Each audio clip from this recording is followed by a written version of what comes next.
Assalamualaikum, salam sejahtera. Berjumpa sekali lagi kita di dalam refleksi yang seterusnya. Kali ini kita nak membincangkan sesuatu yang saya rasa penting untuk kita faham, iaitu berkaitan dengan sejarah falsafah pendidikan kebangsaan yang diwujudkan pada tahun 1996. Dan kalau kita lihat tuan-tuan dan puan-puan, falsafah pendidikan kebangsaan 1996 merupakan tonggak paling penting dalam evolusi sistem pendidikan negara.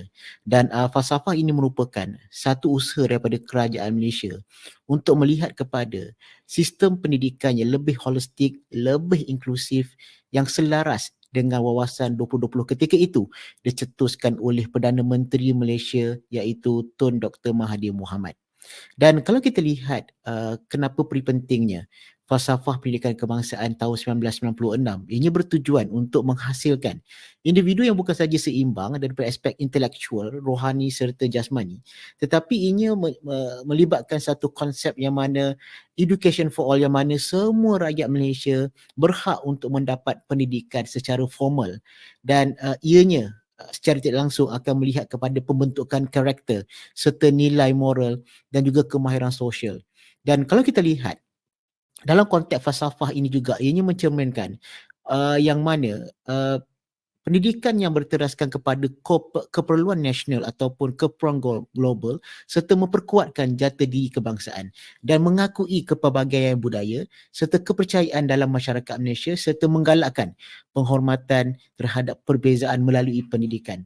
Dan jika kita lihat dari aspek falsafah pendidikan kebangsaan ini, ia juga telah diperkenalkan dengan beberapa kaedah, iaitu dengan memasukkan pengenalan elemen falsafah pendidikan kebangsaan di dalam kurikulum bersepadu sekolah rendah dan juga kurikulum bersepadu sekolah menengah yang dahulunya dikenali sebagai KBSR ataupun KBSM, yang memberikan penekanan terhadap pembelajaran yang lebih berintegrasi serta berorientasikan kemahiran. Dan untuk makluman tuan-tuan dan puan-puan, kalau kita lihat, ini adalah antara beberapa pendekatan melihat kepada mengapa falsafah pendidikan kebangsaan ini diwujudkan, melihat kepada 4 faktor yang saya rumpunkan di dalam perbincangan ataupun perkongsian refleksi kita pada hari ini. Yang pertama adalah berkaitan dengan what we call historical and also social political background, yang mana kalau kita lihat pada waktu itu, Malaysia merupakan sebuah negara yang merdeka pada tahun 1957 dan menghadapi tentangan dalam membangunkan identiti nasional yang secara inklusif dan mengingatkan kita bahawa kita juga wujudnya kepelbagaian etnik dan juga budaya. Jadi pembentukan falsafah pendidikan kebangsaan ini adalah respon terhadap keperluan melihat kepada untuk memupuk perpaduan nasionalisme serta identiti kebangsaan yang merujuk kepada negara Malaysia itu sendiri. Yang keduanya adalah kita melihat kepada economic and social development.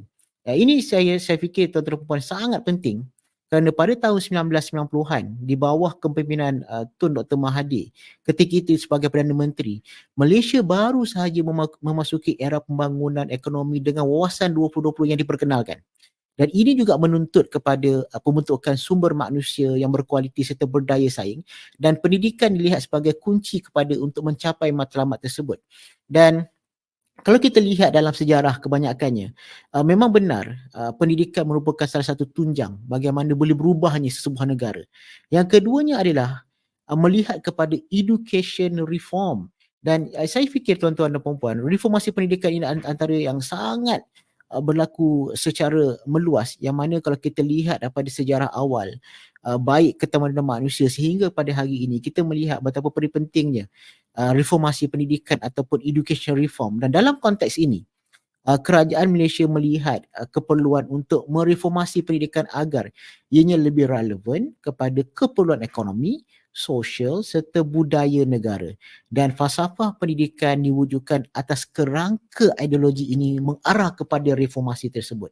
Dan perkara yang keempat adalah the integration of value and holistic development, yang saya fikir falsafah pendidikan kebangsaan yang saya tekankan pada awal tadi, ianya menggabungkan nilai-nilai moral, etika dan juga kebangsaan dengan penekanan pada pembangunan holistik individu. Ianya meliputi intelektual, rohani, emosi dan juga jasmani yang selaras dengan prinsip pendidikan sepanjang hayat.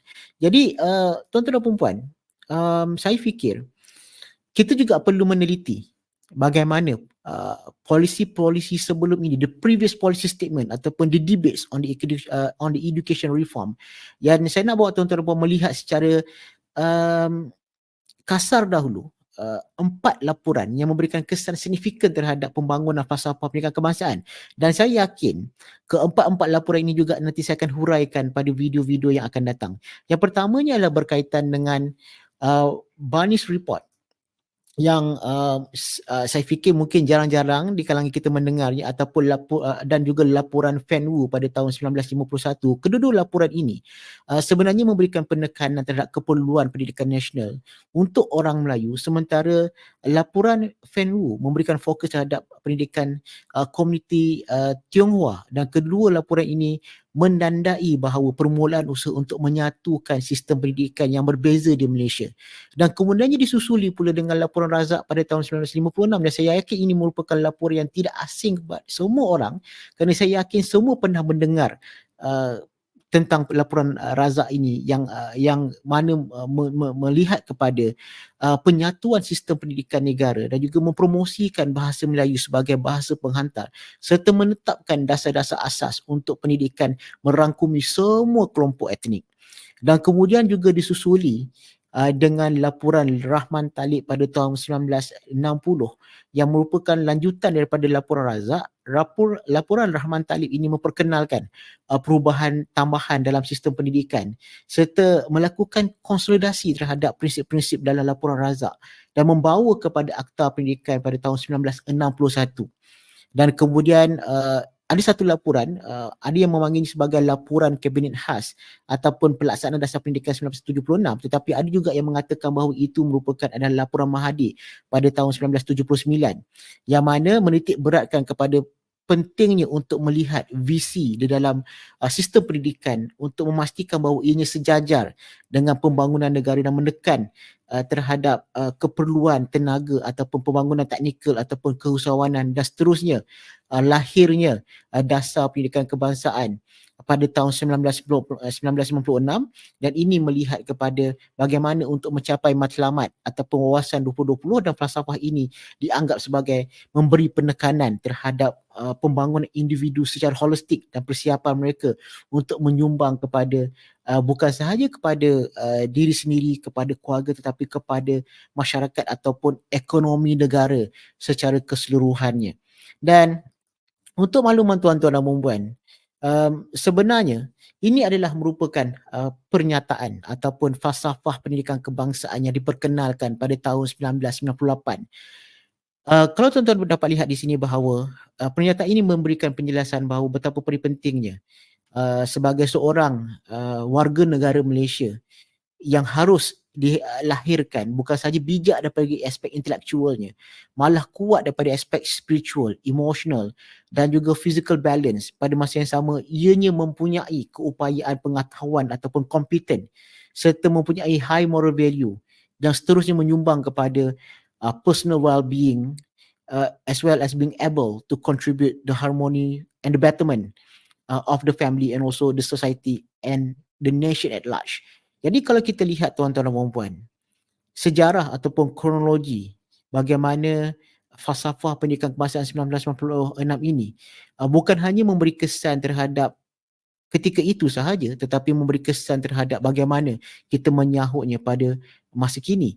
Dan sebab itu tuan-tuan dan puan-puan, sebelum kita memahami apa sahaja plan pembangunan ataupun apa sahaja dasar-dasar pendidikan yang diperkenalkan, ini adalah merupakan batu asas untuk kita memahami dengan lebih jelas bagaimana Akta Pendidikan tahun 1961, kemudiannya falsafah pendidikan kebangsaan pada tahun 1998, dan akhirnya memberikan impak dan juga kesan terhadap pendidikan yang telah berlaku pada hari ini. Jadi tuan-tuan dan puan-puan, ini secara ringkas yang dapat saya kongsikan, dan insya-Allah saya akan kongsikan apa yang saya janjikan tadi, 4 laporan yang saya fikir sangat signifikan dan perlu diketahui oleh kita sebagai pendidik. Bagaimana ianya pada hari ini memberikan satu significant impact kepada arus pendidikan kita pada hari ini. Jadi itu saja daripada saya. Assalamualaikum, sampai jumpa lagi.